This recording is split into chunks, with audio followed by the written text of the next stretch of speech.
다윗이 압살롬의 죽음을 슬퍼하다. 이 말을 듣고 왕은 가슴이 미어진 것 같아 성문 위에 있는 골방으로 올라가 내 자식 압살롬아, 내 자식아, 내 자식 압살롬아, 차라리 내가 죽을 것을. 이게 웬일이냐. 내 자식 압살롬아, 내 자식아 하며 목 놓아 울었다. 이 소식을 누군가가 요압에게 전하였다. 왕께서 목 놓아 울고 계십니다. 압살롬이 죽었다고 통곡하고 계십니다.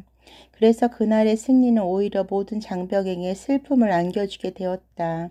왕의 아들의 죽음을 슬퍼하고 있다는 말이 퍼졌으므로 군인들은 마치 패전변처럼 얼굴도 못 들고 성으로 슬며시 들어왔다. 왕은 얼굴을 감싸고 내 자식 압살롬아, 내 자식 압살롬아, 내 자식아 하며 계속 울기만 하였다. 그때 요압이 왕의 거처로 들어가 간했다. 오늘 저희는 임금님과 임금님의 아들, 딸, 왕비, 후궁들의 목숨을 건져드렸는데 임금님께서는 도리어 저희 모든 신하들을 얼굴도 들지 못하게 하셨습니다.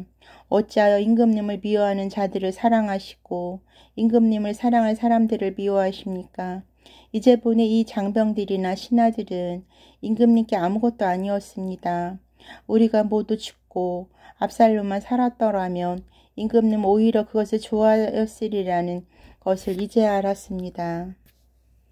이러지 마시고 일어나 나가셔서 신하들에게 따뜻한 말 한마디라도 해주십시오. 임금님께서 나가주시 않는다면 두고 보십시오.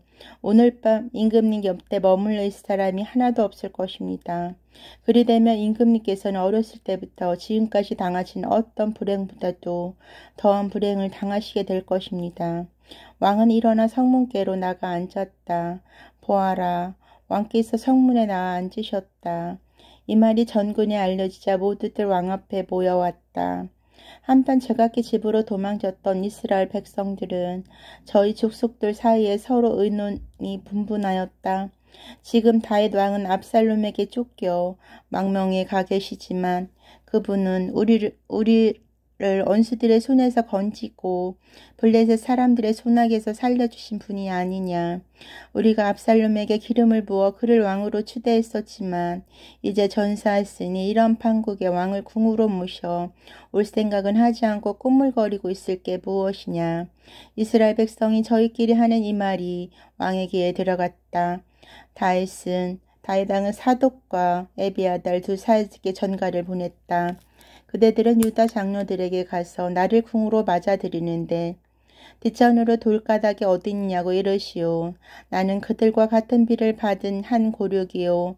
그런데 나를 궁으로 맞아들이는 일에 어떻게 뒷전으로만 돌겠다고 이르시오. 또 아마사에게는 이렇게 이르시오. 장군은 나와 한 고륙이 아니오. 요압을 대신하여 장군이 종신토록 내 군대 총사령관이 될 것이오.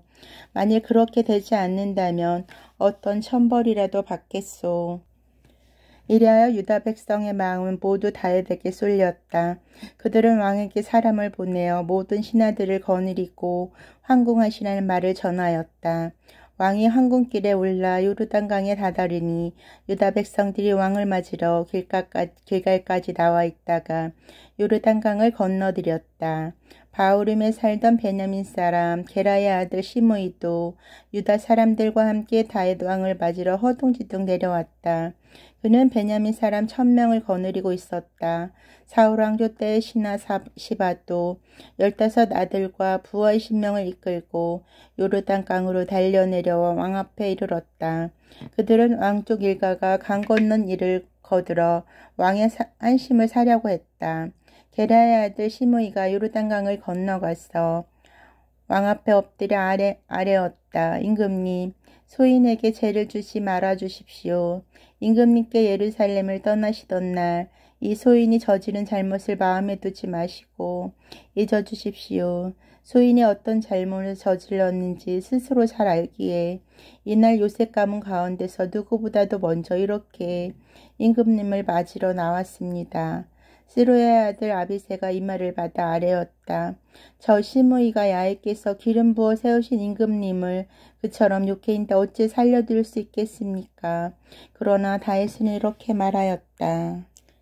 이것은 내일이요. 당신들 시리아의 후손이 무슨 상관이 있다고 오늘 이 일에 끼어들어서 내 뜻을 막으려 하오.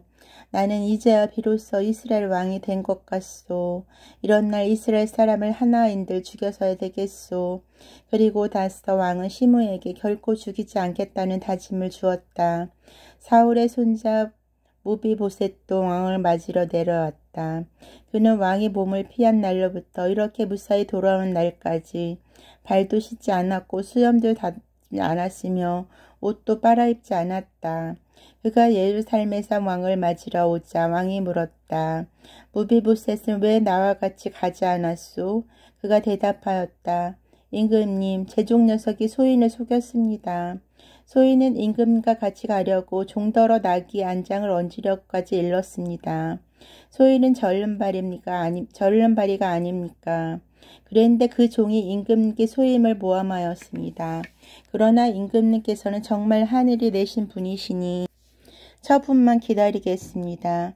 저희 집안은 모두 임금님 앞에서 죽어 마땅한 몸인데도 임금님께서는 소인을 임금님과 한 식탁에서 먹게 해주지 않으셨습니까?